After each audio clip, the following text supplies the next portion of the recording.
동물을 잡아와라.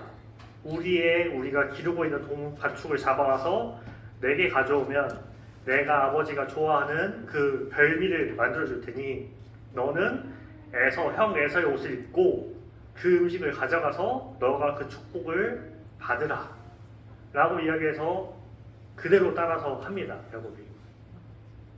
그리고 후에 야곱에게서 별미를 먹고 축복하죠. 이삭이. 그리고 야곱이 나갑니다. 근데 그 이후에 에서가 잡아서 별미를 준비해서 아버지 이삭에게 옵니다. 그리고 내가 아버지가 말씀하신 대로 별미를 준비해 왔으니 이것을 드시고 나에게 축복해 주십시오 라고 하자 이삭이 방금 나에게 축복받은 에서는 누구냐? 내가 방금 너가 음식을 가져와서 내가 먹고 축복해 주지 않느냐? 너는 누구냐? 라고 이야기를 합니다. 그때서야 이삭은 이것이 에서가 아니라 야곱임을 알게 됩니다. 그때 에서는 이번이 처음이 아니다. 아버지가 모르시지만 이전에 야곱이 나에게서 장자권을 빼앗아갔다. 그리고 이번에도 축복을 빼앗아갔다. 내가 야곱을 죽여야만 하겠다. 내 모든 것을 뺏어갔으니 내가 야곱을 죽여야 내 분이 풀리겠다. 이야기합니다. 이 이야기를 또 리브가가 듣습니다. 또 리브가가 들어요. 정말 리브가는 대단한 사람이죠. 결정적인 상황에 결정적인 이야기를 결정적인 내용들을 쏙쏙 뽑아서 듣습니다. 별미를 모르고 그냥 아무거나 준비해서 갔으면 되게 쉬웠을 텐데 리브가는 이삭이 원하는 거, 이삭이 한 말 정확하게 캐치합니다. 엄마 말 잘 들으라고요. 엄마는 모든 걸 알고 있어요. 그렇죠? 그래서 야곱을 불러서 도망가라고 합니다. 형 에서가 너를 죽이려 한다. 그러니 내 오빠, 너의 외삼촌 라반의 집으로 너는 떠나라 라고 이야기합니다. 그래서 떠날 준비를 합니다. 그런데 이삭이 야곱을 부릅니다. 밖에 있던 야곱을 이삭이 불러서 들어오라고 합니다. 분명 이삭은 알고 있습니다. 에서에게 줄 축복을 야곱에게 했다는 내용을 알고 있습니다. 그런데 부릅니다.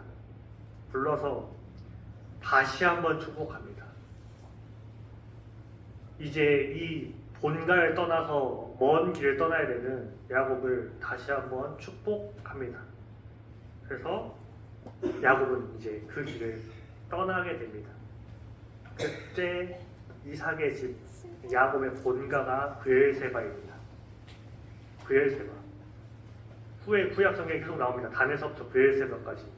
최북단과 최남단을 이야기하는데요. 최남단 브엘세바에서 하란, 라반이 있는 집까지 떠나게 됩니다. 근데 어느 지점에 이르러서 해가 진 겁니다. 해가 지죠. 왜냐면 그때 당시에 뭐 비행기가 있는 것도 아니고 차가 있는 것도 아니고 기차가 있는 것도 아니고 저희 뭐 KTX 타고 L사이트 타면 서울까지 한 2~3시간이면 가거든요. 근데 그 시절은 그런 게 없으니까 갈 수 있는데 한계가 온 겁니다. 그래서 근처에 있는 돌을 가져다가 팹니다. 돌을 가져다가 베개로 씁니다. 얼마나 서러웠을까요? 그냥 단순히 우리 돌을 가져다가 베개로 썼다 라고 볼 수 있는데 아브라함의 아들 이삭의 둘째 아들 야곱입니다. 아브라함이 어떤 자입니까? 그리고 이삭이 어떤 자입니까? 그런데 그 이삭의 아들이 둘 있었다니까요. 에서하고 야곱이 있었습니다. 그가 돌베개를 베어봤겠습니까? 그가 자기 몸을 하늘을 가려줄 천막이 없는 데서 잡았겠습니까? 그런 그가 잠을 청하려고 돌을 가져다가 그 밤에 돌을 가져다 돌 위에 머리를 딱 누웠을 때 그 베개가 따뜻했을까요? 선을 했겠죠. 싫었겠죠. 그 베개를 가지고 누운 겁니다. 그 아무것도 없는 그 돌판에서, 허벌판에서 돌을 가져다가 누운 겁니다. 그런데 그 여정이 어떤 여정이었습니까? 형에서 자기를 죽이겠다 하고 있습니다. 그러니까 고단한 겁니다. 그 돌을 베고도 잠이 듭니다. 근데 그 와중에 또 꿈을 꿉니다. 돌을 베고 자니까 편할 리가 없었겠죠. 꿈을 꾼 겁니다. 근데 오늘 성경 본문에 나온 것처럼 사닥다리가 땅에서부터 하늘까지 있는 겁니다. 꿈을 꿨는데 자기가 자려고 누웠던 그곳인 겁니다. 꿈속에서 나타나는 곳이. 전혀 다른 곳이 나타나는 것이 아니라 자기가 누워서 잠자는데 일어나 보니까 거기가 꿈인 겁니다. 분명 자기가 돌을 가져다가 누울 때는 아무것도 없었는데 다시 보니까 사닥다리가 있고요. 하나님의 사자들이 그 사닥다리에서 오르락내리락 하고 있는 겁니다. 그런데 그 사이에서 어떤 목소리가 들립니다. 오늘 성경은 하나님이라고 이야기를 하고 있습니다. 하나님 말씀하시죠. 아브라함의 하나님, 이삭의 하나님. 근데 이 아브라함의 하나님, 이삭의 하나님이 어떤 내용이냐면요. 이삭이 야곱을 마지막에 보내기 전에 본가에서 마지막에 보내기 전에 축복했던 그때 축복의 내용과 동일한 내용입니다. 내 조부 아브라함의 하나님, 이삭의 하나님. 이 야곱이 이제 본가를 떠납니다. 부득이한 사정으로 이제 먼 길을 가야 되는데 이 아이를 지켜주시고 축복해 주십시오 라고 했는데 돌베개를 베고 잤던 그곳에서 갑자기 어떤 목소리가 나타나서 나는 아브라함의 하나님, 이삭의 하나님이다. 아버지가 했던 그 축복의 내용, 축복의 시작의 내용, 그 주인공이 하나님께서 오셔서 똑같은 이야기를 하시는 겁니다. 똑같이 이삭이 했던 그 말과 똑같이 내가 너에게 복을 주겠다 라고 말씀하시는 겁니다. 그래서 그 축복을 받고요. 오늘 본문에 나오는 축복을 받고 일어납니다. 잠에서 깨어서 그곳에 자기가 뱉던 그 서늘하고 서럽고 시린 그 돌을 가져다가요. 세웁니다. 그 돌을 가져다가 세웁니다. 단을 세웁니다. 그리고 이곳의 이름을 벳엘이라고 합니다. 벳엘 뜻이 하나님의 집이란 뜻입니다. 하나님의 집이 여기 있었는데 내가 알지 못했다. 내가 허벌판에서 형에 쫓겨서 이 추운 곳에 이 서늘한 돌을 베고 내가 내 집을 떠나 이 들판에서 잤다고 생각했는데 내가 잤던 이곳이 들판이 아니라 하나님의 집이었구나. 내가 들판에서 잤던 게 아니라 내가 하나님의 집에서 잤구나. 내 가장 안전한 집에서 잤구나. 그것을 본 겁니다. 그리고 아버지로부터 듣기만 했던 그 하나님을 야곱이 이곳에서 만난 겁니다. 늘 축복으로, 늘 이삭의 입에서만 듣기만 했던 그 하나님, 그냥 소문으로만 들리는 환상 같은 존재였던 하나님을 야곱은 이곳에서 만난 겁니다. 그래서 서원합니다. 당신이 내게 했던 그 축복의 내용이 그대로 이루어지면 당신은 나의 하나님이 되실 겁니다. 근데 그 서원의 내용이 무엇입니까? 그것을 해주면 당신이 나의 하나님이 된다고 말했지만 야곱의 마음속에는 이미 나의 하나님이 되셨다는 겁니다. 그 고백이 나올 수 있다는 것이니까 이미 당신은 나의 하나님입니다 라고 고백하는 겁니다. 그러면 오늘 그 베델에서 하나님이 야곱에게 했던 약속들이 있습니다. 그 약속의 첫 번째가 무엇이냐면요, 15절에 나옵니다. 내가 너를 지키며 내가 너를 지키겠다. 내가 반드시 너를 지키겠다. 왜 이것이 야곱에게 크게 다가왔습니까? 형 에서가 나를 죽이겠다고 쫓아올 거니까. 형 에서가 나를 죽여야만 자기 분이 풀리겠다고 하고 있는데 야곱의 마음은 어떻겠습니까? 혼자 왔습니다. 왜 혼자 왔겠습니까? 꼬리가 길면 밟히거든요. 빨리 혼자 도망가야죠. 계속 꼬리를 달고 오면 어떻게 됩니까? 형이 발견하겠죠. 그러니까 혼자 혈혈단신으로 온 겁니다. 도망쳐 온 겁니다. 근데 자기는 집에만 있던 사람이잖아요. 자기는 집에 있던 사람입니다. 형은 어떤 사람입니까? 들판에 나가 사냥하던 사람입니다. 누가 체력적 피지컬이 높습니까? 에서가 월등히 높죠. 근데 형 에서가 자기를 죽인다고 쫓아오면 자기가 도망칠 재량이 있습니까? 없습니다. 꼼짝없이 잡히는 겁니다. 그러니까 어떻게 됩니까? 형에게 잡혀서 죽나? 내가 도망치다 지쳐서 죽나? 둘 중 하나뿐인 겁니다. 그러니까 막 도망친 겁니다. 형이 날 쫓아오면 어떡하지? 형이 날 찾아내면 어떡하지? 그 나를 해칠지도 모른다는 그 두려움 가운데 떠나왔는데 하나님께서 내가 너를 지키겠다라고 말씀하시는 겁니다. 베델에서 내가 너를 지키겠다. 내가 반드시 너를 지키겠다. 내가 너를 기억하고 있다. 형 에서가 너를 해치지 못하게 내가 지키겠다. 라고 이야기하시는 겁니다. 이렇게 하나님은요, 우리 삶 속에서요, 우리가 들판에 던져져 있는 것 같지만 하나님은 우리를 지키고 계시는 겁니다. 하나님은 그 선을 명확하게 놓으시고요, 그 팔로 안으셔서요, 마치 내가 들판에 놓여져 있는 것 같고 나를 해치려는 위험이 내게 엄습해 오는 것 같지만 하나님은 딱 막으시는 겁니다. 언제 또 이러셨습니까? 출애굽할 때요. 불기둥과 구름기둥으로 딱 막으신 겁니다.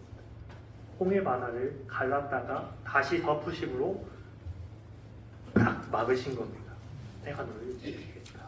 내가 너희의 하나님이다. 근데 출애굽 때 그 하나님이 이때 동일하신 하나님이기에 내가 형 에서의 위험으로부터 너를 지키겠다. 내가 너를 살리겠다. 약속하신 겁니다. 그리고 또 베델에서 무슨 말씀하셨습니까? 내가 너를 이끌겠다. 너를 이끌어. 어떤 내용입니까? 브엘세바에서부터 하란까지 거리가 몇 킬로인지 아십니까? 이 남창리에서 나가가지고 뭐 한수 이 정도까지 거리로 생각하시면 안 됩니다. 외삼촌 집이라 해서 외삼촌 집이니까 되게 가까울 것 같잖아요. 왜냐면 저는 저희 외삼촌 집하고 차로 한 15분이면 갑니다. 되게 가깝죠. 근데요, 브엘세바에서 하란까지 거리가 학자들마다 견해가 조금씩 다르긴 하지만 800에서 900km입니다. 800에서 900km. 하룻밤새 갈 수 없습니다. 800에서 900km 직선으로만 떨어져 있어도 엄청난 거리잖아요. 그 거리에서 1도만 틀어져 보십시오. 야곱이 가는 길에서 방향을 나침반을 들고 갔다고 하더라도 1도만 틀어지잖아요. 하란을 못 갑니다. 근데 800에서 900km 떨어진 곳에 야곱이 가봤어야 얼마나 가봤겠습니까? 아마 라반이 있다는 얘기만 듣고 한 번도 못 가봤을 가능성이 많습니다. 그리고 갔다 하더라도 800에서 900km면요, 여기서 서울까지를 왕복할 수 있는 거리입니다. 1도만 틀어져도요, 그는 전혀 다른 동네에 도착할 겁니다. 근데 형 에서는 쫓아오고 있죠. 자기는 하란의 집으로 가야 됩니다. 그런데 길을 몰라요. 하란으로 가야 되는데 길을 몰라요. 가봤어야 알죠. 혼자서 그냥 제가 여기 오듯이 와봤어야 알죠. 저는 처음 여기 올 때 내비 찍고 왔습니다. 지금은 내비 안 찍고 옵니다. 처음에 몇 번은 내비를 찍고 왔어요. 오다 보면 기억이 안 나는 겁니다. 내비게이션이 왔죠. 근데 그때 당시 내비게이션이 어디 있습니까? 지도도 없었을 겁니다. 아마 리브가에게 소식만 들었겠죠. 어디로 가다 보면 어떤 큰 나무가 있는데 그 나무를 잡고 오른쪽으로 돌아서 막 이런 얘기를 들었겠죠. 거기서 한 번만 삐끗해도 다른 동네 가는 겁니다. 미로에 빠지는 겁니다. 그런데 하나님이 나타나셨어요. 그의 여정 가운데 내가 너의 앞길을 이끌겠다라고 말씀하신 겁니다. 얼마나 안심해요. 내가 너를 이끌어서 반드시 하란에 도착하게 하겠다. 하란에 도착하는 것뿐만 아니라 내가 너를 다시 불러서 여기 돌아오게 하겠다. 그런 하나님이십니다. 그러니까 하나님 베델에서 어떤 얘기 하시는 거냐면요. 너의 앞으로 삶의 여정을 내가 인도하겠다 라고 말씀하시는 겁니다. 우리 친구들 이제 고등학교 간 친구들 있죠. 이제 막 고등학교 갔죠. 다르죠. 완전히 다르죠. 중학교 때랑 완전히 다르죠. 가본 적이 없습니다. 경험해본 적이 없죠. 경험해본 적이 없는 그 여정을요 하나님이 인도하시겠다고 하면 어떻습니까? 그렇죠. 내가 어떻게 고등학교 경험을 못 해봤는데 해본 적이 없는데 처음 겪는데 하나님이 갑자기 여러분에게 나타나셔서 내가 너의 고등학교 생활을 인도하고 이끌겠다 라고 이야기하시는 것과 같습니다. 완전히 다른 환경에 놓여있을 때 내가 너를 이끌겠다. 그리고 하나님께서 마지막 세 번째로 말씀하십니다. 내가 내게 허락한 것을 다 이루기까지 너를 떠나지 아니하리라. 너를 떠나지 않겠다.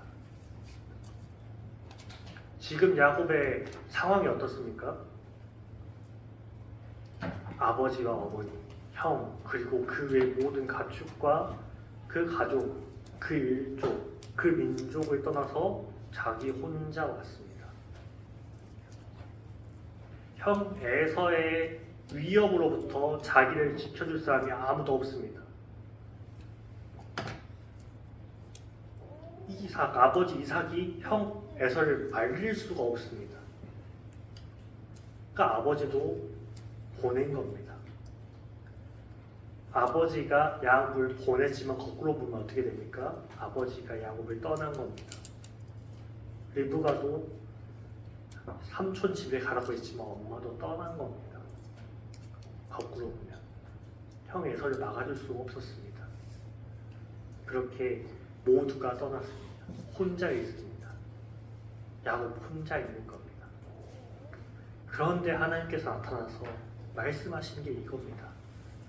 세상 모두가 널 떠나도 너의 부모가 널 떠나도 나는 널 떠나지 않겠다. 나는 널 떠나지 않겠다. 내가 너에게 축복하고 너에게 약속한 내용을 내가 다 이루기까지 내가 너를 떠나지 않고 너와 함께 하겠다. 너가 높은 곳에 있을 때나 낮은 곳에 있을 때나 너가 들판에 있거나 산에 있거나 강가 골짜기에 있거나 너가 동굴에 있거나 그 어떠한 장소에 있더라도 내가 너를 떠나지 아니하겠다. 너가 그 음침한 골짜기를 지나는 가운데서라도 내가 너를 떠나지 않겠다. 그 골짜기 가운데서 너를 지킬 것이고 그 골짜기를 지나게 내가 너를 인도할 것이다. 내가 단 한순간 너를 떠나지 않겠다. 말씀하시는 겁니다. 그래서 결국은요 하나님은 원하시는 게 무엇이었냐면 야곱의 그 말을 원하신 것. 나의 하나님이 되실 겁니다. 하나님이 지키고 이끌고 함께 하시는 그 여정에서 하나님이 원하시는 것.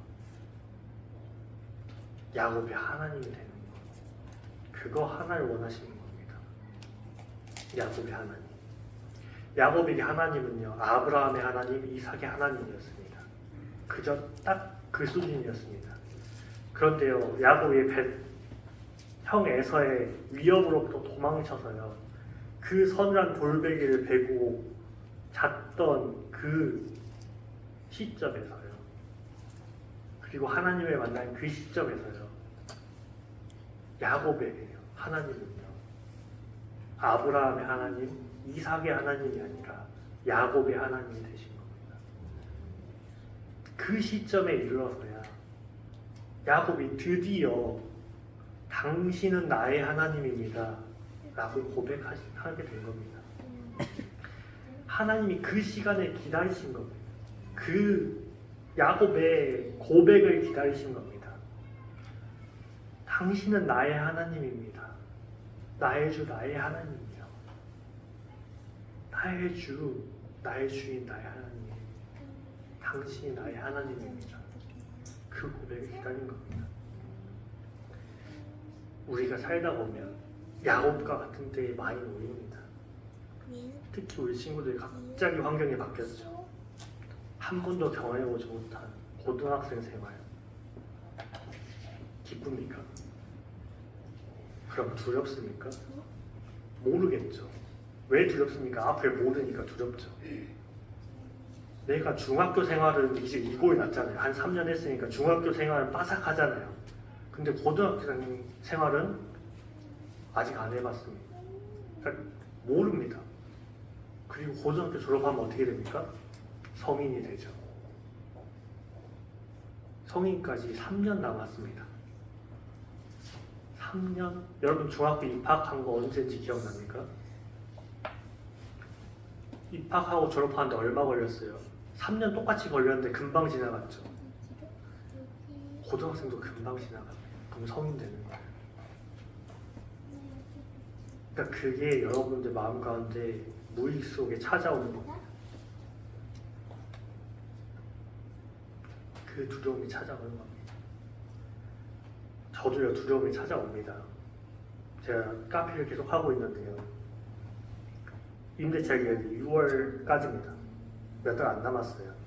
몇 달 안 남았는데 제가 이틀에 한 번씩 밖을 보잖아요. 이틀에 가게 하나씩 문을 닫습니다. 이틀에 하나씩 그 표지가 붙습니다. 주변에. 그러면서 제 마음속에는 계속 어떤 생각이 듭니까? 다음은 난가? 다음은 난가? 피할 수 없는 건가? 계속해서 다가옵니다. 정말 친한 가게 사장님한테 뭐 좀 물어보려고 했는데 그 사장님이 그날 가게 안 계신 겁니다. 그 다음날 갔더니 문 닫았더라고요. 영업을 종료합니다. 딱 붙여놓고 가는 겁니다. 근데 그 표지 딱 붙어있는데 그냥 붙어있는 게 아니라 그걸 붙인 사장님의 모습이 떠오르는 겁니다. 이 사장님이 이 A4 용지에 영업을 종료합니다. 이거를요 워드로 쳐서요 프린터로 뽑아서 차를 타고 가게로 와서 그 잠긴 문을 열고 들어와서 테이프를 떼서 붙이는 그게 생각이 난 겁니다. 이 사장님은 이걸 붙일 때 얼마나 두려웠을까. 여기에서의 영업을 끝내고 다른 어떠한 것을 시작해야 하는 그 상황이 얼마나 두려웠을까. 그 마음과 함께 다음은 내가 붙일지도 모르겠구나. 주변에서 수많은 가게들이 단골 손님들이 와서 저기 다른 카페 망했대요. 어디 카페 폐업했대요. 이 얘기를 단골 손님들이 저한테 얘기해주면 단골 손님 많진 않은데 꼭 와서 한마디씩 꼭 하시더라고요. 단골 손님들이요. 카페 망한 걸 너무 잘 알아가지고 저한테 얘기해요. 신기하게 한 분마다 하나씩 찾아서 오십니다. 숙제를 내준 것 같아요. 전 단골 손님한테 숙제를 내준 적이 없는데 그 손님들이 저기 길 건너 망했대요. 저는 다음은 난가 이러면서 머리 자르러 이제 미용실 갔는데 미용실 사장님도 이제 친하니까 그 얘기를 한 겁니다. 얘기하다가 다음은 난가 하고 있습니다 이랬더니 미용실 사장님이 머리 자르시면서 저도 있습니다. 그 미용실 사장님도 똑같은 생각하고 있는 거예요. 그런데 우리는 어떻습니까? 우리 가운데 두려움이 없는 사람은 없습니다. 어떠한 두려움이든지 가지죠. 언제든지 우리에게 두려움이 찾아옵니다. 그건 세상 사람들도 마찬가지고요. 우리도 마찬가지입니다. 그런데 믿는 우리는 그럼 무언가 달라야 하지 않습니까? 우리가요 늘 새로운 환경에 마주합니다. 제가 매장을 해보다 보면 매일매일 다릅니다. 날씨가 아주 변화무쌍한 날도 있고요. 갑자기 눈이 와가지고 배달업체가 우리 오늘 배달 못합니다 하고 장사 접으세요랑 똑같은 말을 하는 날도 있습니다. 우리 친구들도 이제 고등학교 막 시작했으니까 월요일 다르고 화요일 다르고 수요일 다르죠. 매일매일 똑같은 것 같은데 왠지 모르게 엄청나게 다를 겁니다. 그 상황을요 누가 쓰냐면요 사단이 씁니다. 사단이 써요. 사단이 그 상황을 어떻게 쓰냐면요 두려움이란 무기로 씁니다. 두렵게 만들어요 사람을. 두렵게 만들어서요 그 문제에 매몰되게 만듭니다. 그 문제가 나를 죽일 것만 같은, 나를 해칠 것만 같은, 나를 보호해주는 게 아무것도 없는 것 같은 그 두려움을 심습니다. 그 씨앗을 심어요. 야곱에게 그랬던 것처럼 형 에서가 죽인대요. 형 에서가 죽인다고 쫓아온 것이 아닙니다. 형 에서가 너를 죽이려고 한다. 그 두려움을 심는 겁니다. 그러니까 두렵죠. 막 두렵습니다. 두려움이 그 형 에서가 나를 쫓아온다라는 그게 머릿속에서 떠나지 않는 겁니다. 그 두려움이 점점 커집니다. 점점 커지면 야곱의 머릿속에 남아있는 건 형 에서가 나를 죽일 것이다 입니다. 아무것도 생각나지 않습니다. 그런데요 이 두려움이요 반대로 보면 어떻게 되냐면 우리가 하나님을 만날 수 있는 기회가 됩니다. 이 두려움이 있기 때문에 하나님을 만날 수 있는 기회가 되는 겁니다. 우리 친구들이 고등학교를 막 올라가서 어찌할지 모르겠는, 어떻게 내가 고등학생 생활을 해야 될지 모르겠는 이 시기가요 하나님을 만나는 기회가 됩니다. 여러분들 중학생 때는 그냥 편했잖아요. 별다른 위기가 없잖아요. 우리에게 크게 위기가 없을 때 우리는 하나님을 찾지 않습니다. 우리가 두려움을 경험하지 않는 시간 동안에 오히려 우리는 하나님을 진심으로 찾지 않습니다. 그런데 우리에게 어떠한 두려움이 오거나 어려움이 오거나 어떠한 위기가 왔을 때 그때에 오히려 우리는 진짜 하나님을 만납니다. 야곱이 오늘 그랬던 것처럼 야곱이 베델에서 하나님을 만났던 것처럼요 우리에게 두려움이 왔을 때 그때 가서야 비로소